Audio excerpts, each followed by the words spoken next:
কোনো এক সরস্বতী পূজায় সিলেট গেছিলাম, বন্ধুর বাসায় রাতের বেলা আড্ডা দিচ্ছিলাম। সেখানে হঠাৎ তার ফোনে তারই ক্যাম্পাসের এক জুনিয়রের, সে স্ক্রল করতে করতে তার এক জুনিয়রের চেহারা সামনে আসলো এবং সে স্ক্রল করে উপরে চলে গেল। জুনিয়রের ছবি সে স্ক্রল করে উপরে চলে গেল, লাইক কমেন্ট কিছুই করলো না, চলে গেল। আমি ওরা জিজ্ঞেস করলাম মেয়েটা কি, ঠিক আছে?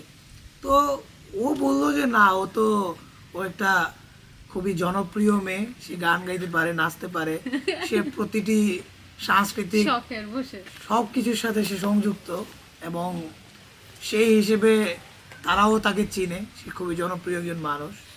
তো আমি জিজ্ঞেস করলাম যে ওর কি বয়ফ্রেন্ড আছে? তো আমার বন্ধু যখন বললো যে খোঁজ নিয়ে দেখতে হবে, আমি বললাম তুই কেন খোঁজ নিবি, আমি চেষ্টা করে দেখি কি জানা যায়। সেখান থেকে দীর্ঘ পরিশ্রমের ফলাফল আজকের বিয়ে।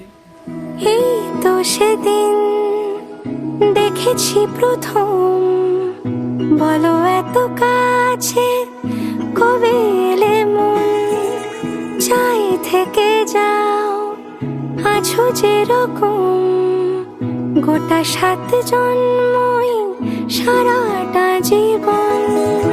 রাগে অনুরাগে বুঝিনি আগে, হয়ে যাবে আমারই এমন। এই তো সেদিন দেখেছি প্রথম, বলো এত কাছে কবে এলে মন, চাই থেকে যাও আছো যেরকম, গোটা 7 জন্মই সারাটা জীবন। আমি দিয়ে দেই পোস্ট যে আমার জীবনে কেউ নাই, এই জন্য আমি কালো করছি। তারপর তুমি ওই পোস্টটা আমার শেয়ার করছো, মেসেঞ্জারে দিয়ে বলতেছো আমার জীবনে এত দুঃখ কেন।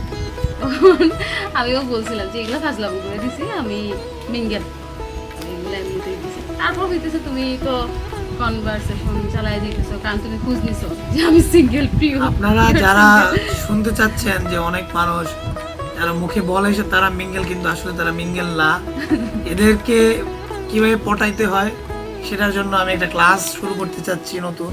দাঁড়ালে এসে যেই ছায়াপথ পেরিয়েই বাঁধা পড়েছি যে মায়াতে,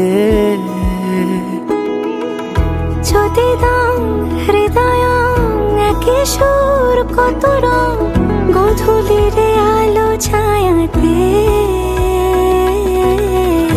এই রূপ কথা লিখেছে বিধাতা, নয় মিছে এত আয়োজন।